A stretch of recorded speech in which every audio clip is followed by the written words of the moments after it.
নমস্কাৰ প্ৰিয় দৰ্শক আমাৰ এই কথা চেনেলটি সাবস্ক্ৰাইব কৰক আৰু প্ৰত্যেকটো অনুষ্ঠান ৰিলিজ কৰাৰ লগে লগে আপোনালোকে উপভোগ কৰক লগতে আমাৰ এই যাত্ৰাৰ সমভাগী হওক আজিৰ গল্প পাঠ কৰিছে মৃদুল চুটিয়াই সেই নিশাটোৰ পিছত অবিনাশ বৰুৱাই সমস্যাটো নিজে জটিল কৰি আনিছে তেওঁৰ ভাৱ এটাই তেওঁ অসুস্থ কথাবোৰ পাহৰি গৈছে কিন্তু ডাক্তৰ চৌধুৰীয়ে আশ্বাস দিছে তেওঁৰ তেনে কোনো অসুখ হোৱা নাই এইবোৰ মিছা সন্দেহ কিন্তু বৰুৱাই কথাবোৰ মানি নলয় যাৰ বাবে অযথা ইমান স্বাস্থ্য পৰীক্ষা হলেও ডাক্তৰ চৌধুৰীৰ ওচৰত অবিনাশ বৰুৱাৰ আবেগ ভৰা কণ্ঠৰে অনুৰোধ একেটাই মোক কথাবোৰ পাহৰি নোযোৱা এটা ঔষধ দিয়ক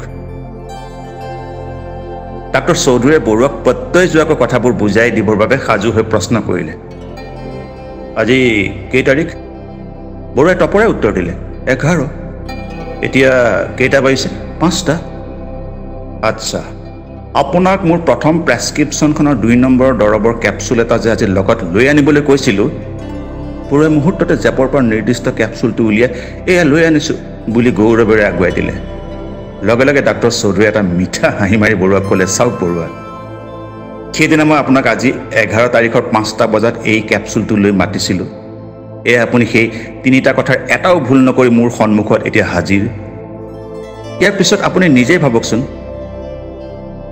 কথাবোৰ আপুনি বাৰু সঁচাই পাহৰিছেনে নাই পাহৰা মিছা সন্দেহ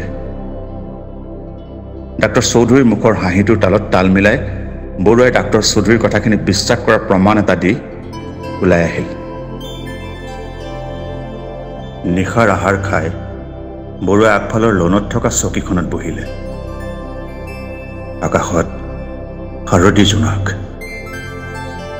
এটাৰ পিছত এটাকৈ চিগাৰেট জ্বলাই নিজকে বৰুৱাই মুকলি আকাশৰ তলত এৰি দিলে হঠাৎ ডাক্তৰ চৌধুৰীয়ে সন্দেহ বুলি কিবা কথা এষাৰ কোৱা তেওঁৰ মনলৈ আহিল ঠিকেই সন্দেহ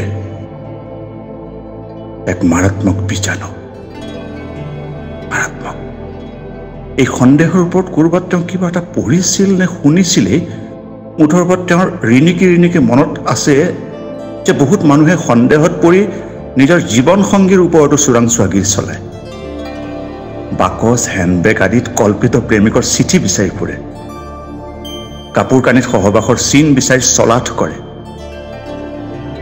তাৰপিছত কেতিয়াবা কোনোবাজনে নিজকে শ্বেক্সপিয়াৰৰ অথেলো চৰিত্ৰটো সজাই ভ্ৰমবশতঃ হত্যাকাণ্ড কৰি দিয়ে ডিলিউশ্যন অফ জেলাচি নামৰ মানসিক ৰোগৰ এই লক্ষণটোক সেয়ে কোৱা হয় অথেলো চিণ্ড্ৰম সন্দেহ সঁচাই মাৰাত্মক জীৱন ধ্বংসকাৰী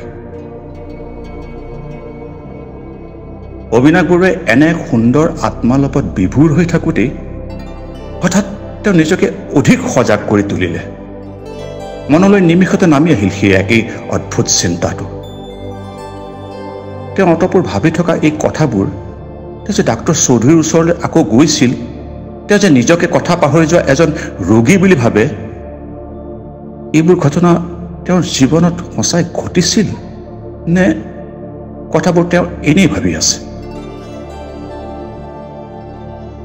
এইবোৰ তেওঁ মনতে পাতি লোৱা কথা নেকি মুঠৰ ওপৰত এই সমস্ত কথাবোৰ সঁচা নে মিছা তেওঁৰ মনত নপৰা হ'ল কিন্তু সুধিব কাক আনক সোধা মানে নিজকে বলিয়া বুলি কোৱা যি কি নহওক বৰুৱাই এতিয়া নিজকে সুস্থ বুলি প্ৰমাণ কৰে কেনেকৈ প্ৰমাণ কৰে নিজকে সুস্থ বুলি উপায় বিচাৰি ঠিক কৰিলে যে তেওঁ ইমান সময় কেইটা চিগাৰেট খালে সেই কথাটো মনত পেলাব ইয়াৰ উত্তৰ বিচাৰি তেওঁ ভবামতে আৰম্ভ কৰিলে এৰি অহা মুহূৰ্তবোৰ লগে লগে এটা এটাকৈ আঙুলিৰ পাপত চিগাৰেটৰ গণনাত নামিল 1 2 3 চিগাৰেটৰ হিচাপৰ সমান্তৰালভাৱে আৰু বহুত কথা তেওঁৰ মনলৈ আহিছে আৰু গৈছে কিন্তু আঙুলি পাপত 4টা 5টাকৈ গণনা কৰি যাওঁতে তেওঁৰ মনলৈ হঠাৎ পুনৰ প্ৰশ্ন জাগিল মই এইদৰে এয়া কিহৰ গণনা কৰিছোঁ? চিগাৰেটৰ? নাই, হ'ব নোৱাৰে। ওৰেতো জীৱন বহুত চিগাৰেট খোৱা হ'ল, কিন্তু চিগাৰেটৰ গণনা কোনোদিন কৰা নাই। এনেস্থলত মই যদি চিগাৰেটৰ গণনাত নামিছোঁ, তেন্তে মই সঁচাই পাগল। কথাটো বৰুৱাই নিজে ভাবি নিজে ভয় খাই গ'ল। গোটেই শৰীৰ ঘামত তিতি গ'ল।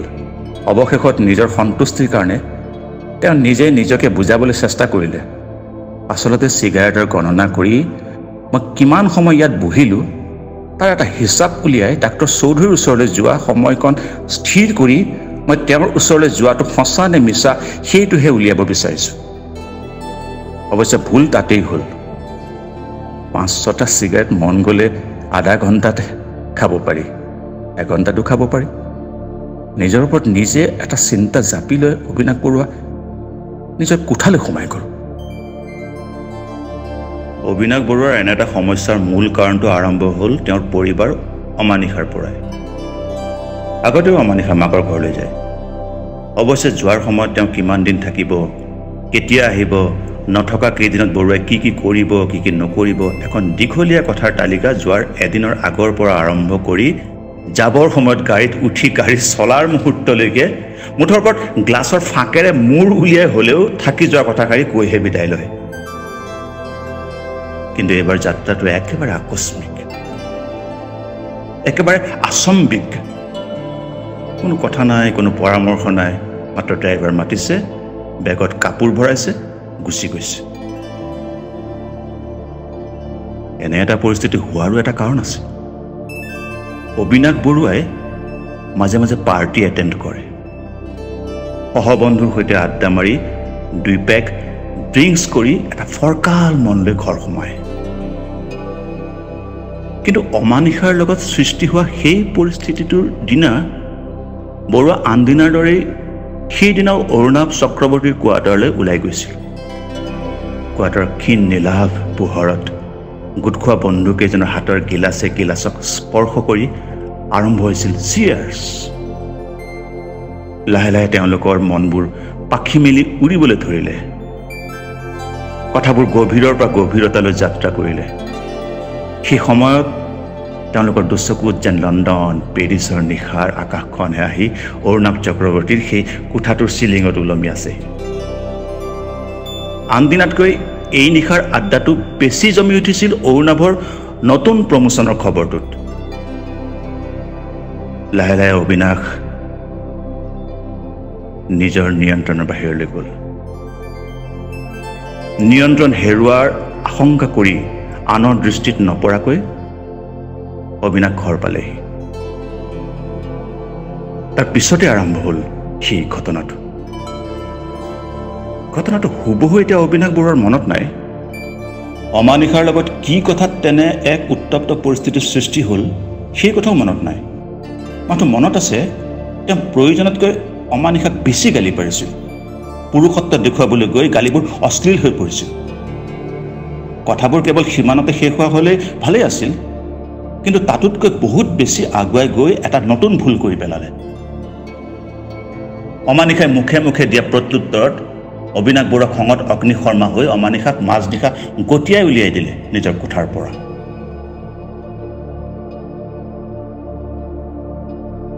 কিন্তু অবিনাশ বৰুৱাৰ বাবে এতিয়া গোটেই ঘটনাটো নিজৰ বাবে সাঁথৰ হৈ গ'ল। তেওঁৰ মনত নপৰা হ'ল কি কথাত পৰিবাৰ অমানিশাক ইমান বেয়া ব্যৱহাৰ কৰিলে। মনত নপৰা হ'ল মূল কাৰণটো আছিল কি। কেৱল কথাবোৰ সিমানতে শেষ নহৈ তাৰ পৰাই বাহ ল'লে মনৰ ভিতৰত এই এটা পোকে, যিটো পোকে কথাবোৰ মনত পেলাব খুজিলেই তাৰ আগতেই সি গিলি দিয়ে। অবিনাশ বৰুৱাই নিজৰ কোঠাৰ গাৰুত মূৰ থৈ সকলো কথাই মনত পেলাবৰ বাবে চেষ্টা কৰিছে। নাই, মনত একো পৰা নাই। পুনৰ বিচনাৰ পৰা উঠি কোঠাৰ লাইটৰ ছুইচটো অফ কৰি বাহিৰৰ পৰা অহা ক্ষীণ পোহৰটোৰ সহায়তে গাৰুত মূৰ থলেগৈ।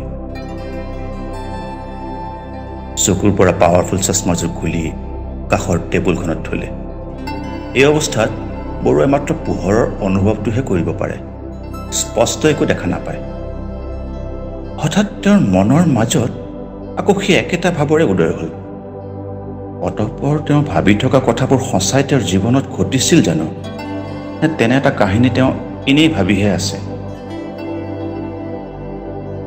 তেনেতে তেওঁ অনুমান কৰিলে তেওঁৰ টেবুলত পানী এগিলাচ থওঁতে ঝুনুককৈ হোৱা হাতৰ খাৰু শব্দ এটা।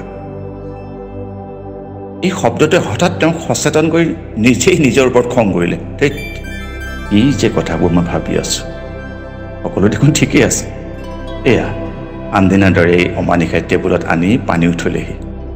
তাৰপিছত তাই কোঠাৰ দুৱাৰখন জপাব আৰু এই বহল বিচনাখনত মোৰ এই গাৰুটোৰ কাষত তাইৰ গাৰুটো আনি শুই পৰিব। কথাবোৰ ভাবি থকা অবিনাশে অনুমান কৰিলে অমানিশা বিচনালৈ অহা নাই। অভিমানত অভিমানেৰে অভিনয় কৰি চকু মুদি শুই থকা অবিনাশে অৱশেষত অমানিশাক বিচনালৈ নিমন্ত্ৰণ জনাওঁ বুলি মাত লগালে। কি হ'ল, ৰৈ আছা যে? আহা। কথাষাৰ কোৱাৰ কিছু সময়ৰ পাছত পুনৰ আহা আহা বুলি কোৱাত অবিনাশে নিচেই কাষতে শুনা খাৰুৰ শব্দটো অনুমান কৰি অভিমান ভঙাৰ অৰ্থেৰে তাইক সাৱটি ধৰিলে। লাহে লাহে গালে মুখে স্পৰ্শ কৰি যাওঁতে অবিনাশৰ হাতৰ আঙুলিকেইটা ব্লাউজৰ তলৰ মুকলি অংশটোত লগাৰ লগে লগে অবিনাশে অতঃপৰ সাৱটি ধৰি থকা মালতীয়ে এক অবাঞ্ছিত ঘটনাৰ আগজাননী পাই অবিনাশৰ দুবাহুৰ মাজৰ পৰা নিজক আজুৰি ওলাই আহিল। অবিনাশ বৰুৱাই আত্মশক্তি প্ৰদৰ্শন কৰিবলৈ যোৱা পুৰুষৰ দৰে মালতীক পুনৰ সাৱটি ধৰিবলৈ যোৱাত মালতীয়ে কান্দন ভৰা কণ্ঠেৰে চিঞৰি উঠিল, আপুনি যে কি কৰিব খুজিছে? মইতো আপোনাৰ পৰিবাৰ নহয়। নাই, তুমি ভুল নুবুজিবা, তুমি মোৰ সঁচাই পৰিবাৰ। মালতীয়ে পুনৰ চিঞৰি উঠিল, নাই, মই আপোনাৰ পৰিবাৰ নহয়, মই আপোনালোকৰ বন কৰা ছোৱালী, মই মালতী। মালতী? এক আশ্চৰ্যভৰা দৃষ্টিৰে আন্ধাৰত ডুব গৈ থকা মালতীৰ কণ্ঠস্বৰ উমান লৈ অবিনাশ বৰুৱাই নিজৰ হাতৰ মুঠি দুটা টান কৰি নিজৰ বুকুৰ ওচৰলৈ চপাই আনি থৰ হৈ গ'ল। গোটেই মানুহজন খঙত কঁপি উঠিল। কিছুপৰ মালতীৰ ফালে চাই বৰুৱাই তাইক মুহূৰ্ততে কোঠাৰ পৰা ওলাই যাবলৈ ইংগিত দিলে। এই এটা নহ'ব লগা ঘটনাই অবিনাশ বৰুৱাৰ জীৱনত ঘটি গ'ল। এটা অপৰাধৰ গইনাত সৃষ্টি হ'ল আৰু এটা অপৰাধ, যিটোক শুধৰোৱাৰ আৰু কোনো পথ নাই। উৰেতো নিশা অবিনাশ বৰুৱাই গাৰুত মূৰ পেলাবলৈ ল'লেই তেওঁৰ দেহলৈ বাগৰি আহে সেই এটা নতুন মাদকতা ভৰা স্পৰ্শ, এটা নতুন অনুভূতি। গাল মুখ লাহে লাহে আঙুলিৰ আগত লাগি যোৱা বস্ত্ৰহীন ঘামেৰে সিক্ত সেই পেটৰ মঙহখিনি। যিমানেই বৰুৱাই পাহৰিবলৈ চেষ্টা কৰিছে সিমানেই মনলৈ ঘূৰি আহিবলৈ ধৰিল মালতীৰ লগত হোৱা সেই সম্পৰ্কৰ মুহূৰ্ততে। গাল মুখ বস্ত্ৰহীন সেই মুখটি। এটা ৰাতি এনেকৈয়ে পাৰ হৈ গ'ল আৰু এতিয়া এই দিনটো পাৰ হ'বৰ সময় হ'ল। কিন্তু গাৰ ছাঁৰ দৰে লাগি থাকিল সেই মুহূৰ্তটি।